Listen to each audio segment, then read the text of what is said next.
This video is sponsored by SBO Digital Marketing. Join SBO Digital Marketing work from home opportunity.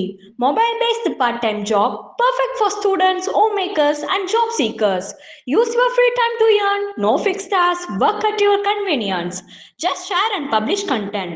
Simple tax, no selling or no referral. Have a Facebook, Instagram, or YouTube account. You are already eligible.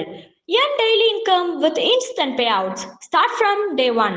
Skip பண்ணாதீங்க. பெரிய தப்பு. தினம் 300 ரூபாய் சம்பாதிக்க அரிய வாய்ப்பு. Instagram, Facebook பயன்படுத்த தெரிந்தால் போதும் content post and content publishing மூலமா தினம் 300 ரூபாய் சம்பாதிக்கலாம். இந்த வேலை செய்ய 5 நிமிடம் போதும். Work training support, group communication support, all language customer live chat support, முக்கியமா சொந்தமா ஒரு பிசினஸ் ஸ்டார்ட் பண்ற அளவுக்கு உங்களால கற்றுக்கொள்ளவும் முடியும், சம்பாதிக்கவும் முடியும். இந்த வேலை வாய்ப்பு வழங்குவது 5 வருடத்திற்கு மேல ரன் ஆகிட்டு இருக்க நம்ம தமிழ்நாட்டு company school of business organisation private limited. மேலும் விவரங்களுக்கு டிஸ்கிரிப்ஷன்ல கொடுத்திருக்க நம்பருக்கு வாட்ஸ்அப் பண்ணுங்க. அன்புள்ள தமிழ் ரோஜா, இதுவரை உனக்கு நான் எந்த கடிதமும் எழுதியதில்லை. கடிதம் என்பது தூரங்களின் காகித வடிவம். உனக்கும் எனக்கும் தூரம் இல்லை. உன் காதுகள் என் உதடு தொடும் தூரத்திலேயே இருந்ததால் காகிதத்தில் பேசும் அந்நியம் நேர்ந்ததில்லை. இன்னொன்று, காதல் கடிதங்கள் உணர்ச்சியின் மத்தாபுகளாய் இருப்பதுண்டே தவிர உண்மையின் தீபங்களாய் இருப்பதில்லை. ஒரு காதல் கடிதம் படிக்கப்படும் போது 80% கழிக்கப்பட வேண்டும். மிச்சம் இருக்கும் 20% உணர்ச்சியின் லண்டனின் கீழே உண்மையும் கொஞ்சம் உறைந்திருக்கும். உலகத்தின் காதல் கடிதங்கள் எல்லாம் அழகானவை, ஆனால் ஆரவாரமானவை. நிலாவில் ரத்தம் கசிவது போல், மீசையோடு பிறந்த குழந்தை போல் கவனம் ஈர்ப்பவை, ஆனால் யதார்த்தம் மீறியவை. எனவே இடைவேளை இருந்திருந்தாலும் உனக்கு நான் எழுதியிருக்க மாட்டேன். பள்ளம் நிரப்ப நுரை கொட்டியிருக்க மாட்டேன். ஆனால் இப்பொழுது எழுதுகிறேன். ஏனென்றால் இது காதல் கடிதம் அல்ல, என் தன்னிலை விளக்கம். உன்னை காதலிக்க தொடங்கிய பிறகு ஒரு நாளில் எத்தனை மணி நேரம் நான் முட்டாளாயிருக்கிறேன் என்பதன் மொத்த தொகுப்பு. நான் உன்னை நேசிக்கவில்லையோ என்று உன் உணர்வுகள் உறங்கும் போது நீ உச்சரித்தாய். என் காதலின் எடை என்ன என்பதை மில்லிகிராம் சுத்தமாய் சொல்லிவிட முடியாது. கத்தியால் கைகீறி ரத்தம் காட்டவும் மாட்டேன். நேசம் காட்ட அனுமன் போல் நெஞ்சை கிழிக்கவும் மாட்டேன். பின் அடையாளம் எது என்பாய். என் வானத்தில் சூரியன் அஸ்தமிக்கவில்லையே, அதுதான் அடையாளம்.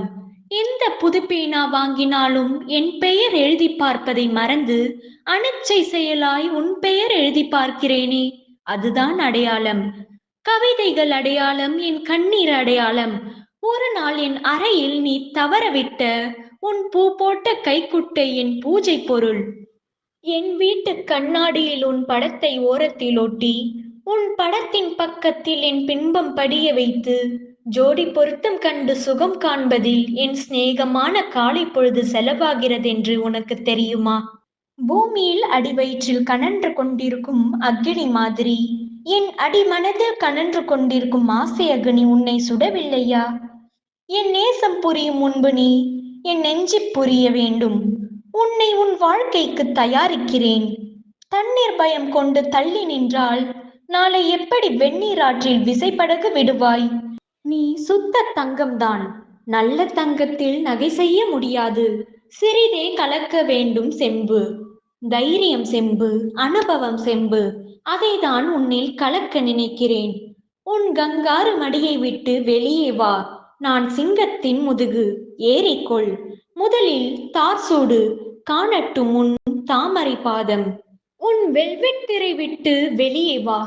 குளிரில் கோணி போர்த்தி கூவம் கரை குடிசை ஒன்றில் இரவு கழி. உன் சைவ கோடு கட. கூறு கட்டி மீன் விற்கும் குப்பத்து கிழவியை சற்றே நகர சொல்லிவிட்டு ஒரு வெயில் பகலில் மீன் விற்பாய்.